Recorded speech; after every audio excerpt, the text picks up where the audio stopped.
This tank is the Senlac. This is a British Tier 8 light tank. The map is Malinovka.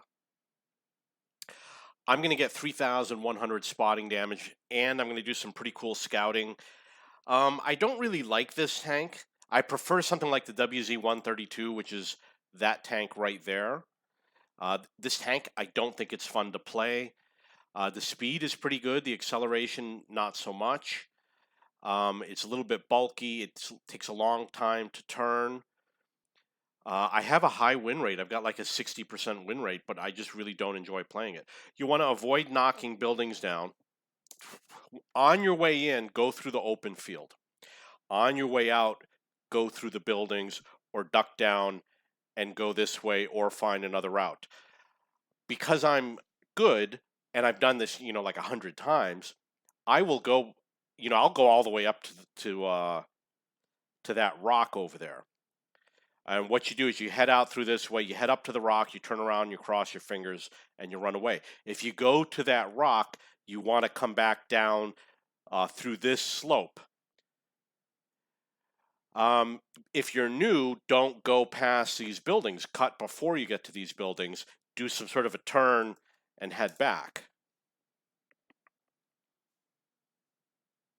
And the other thing you want to do is make sure you go far away enough that you become unspotted if you don't want them to hit you. Like I didn't go back that far. What you want to do is probably go past this tree over here and then turn around and come back.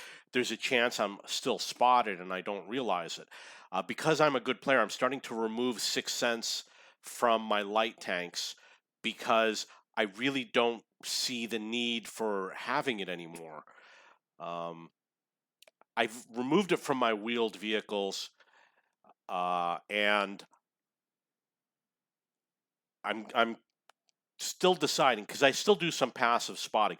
I have some new practices that I'm working on to make it so that I can remove Sixth Sense and add some other crew members. But then again, I've also got 6 crew members, 6 crew skills on my commanders, so maybe it doesn't matter anymore.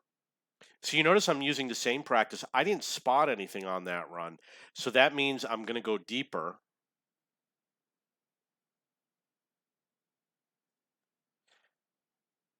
I could have rammed him, but it looks like he was running away. You really want your allies to take them out, but what can you do if your allies don't do it? I'm going to tell you the difference between random battles and ranked battles. In random battles, you can't rely on your allies. In Division 2 of ranked battles, or I would say in Division 3, your allies would have killed him. He would have been dead. In Division 2, which was the higher level, that he would not have been because everybody's afraid to come out and fire their gun. They're so obsessed with staying alive that they won't even shoot a tank that's spotted. So when I was doing ranked battles, it was impossible to spot anything. I ended up playing SPGs. So another thing that happens, everybody knows that you can drive across the water and come up on that slope. But what they don't know is that it's better to come up over here on this slope. You just come over here to this slope right here. And over here you've got all these TDs with no protection whatsoever. So what I do is I actually come out this way. And that's something I learned years ago, but I've grown past this strategy. You see, he didn't even turn his gun towards me. He didn't even see me. You come over here and you have your way with the enemy.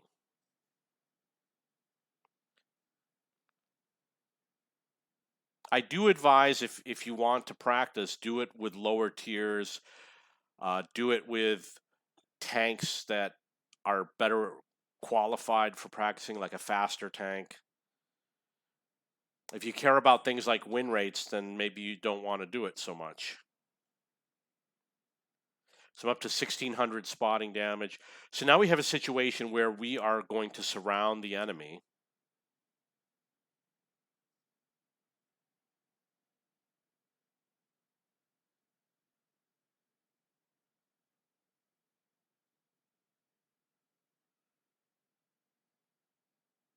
Staying low because this is not a ranked battle. This is a regular battle. Okay. Some of the replays that I'm going through today are ranked battles. That's why I was concerned. You notice that I use the auto aim. You see that angle? That's the perfect angle right there. That's the angle you want to use when you're out in the open. You point your gun. Actually, he's a rear mounted tank, so you could take a different angle. But that's one of the reasons why I use the auto aim. You don't drive directly towards the enemy.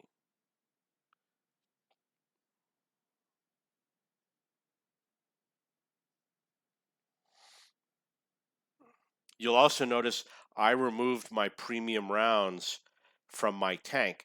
And the reason why is because I can now use more regular rounds, which means I can blind fire more often.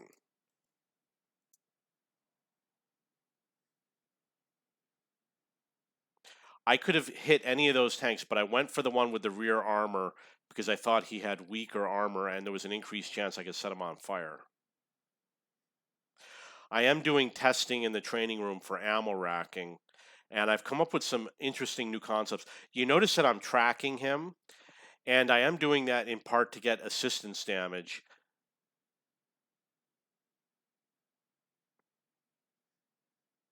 But you notice that I got 66 assistance damage.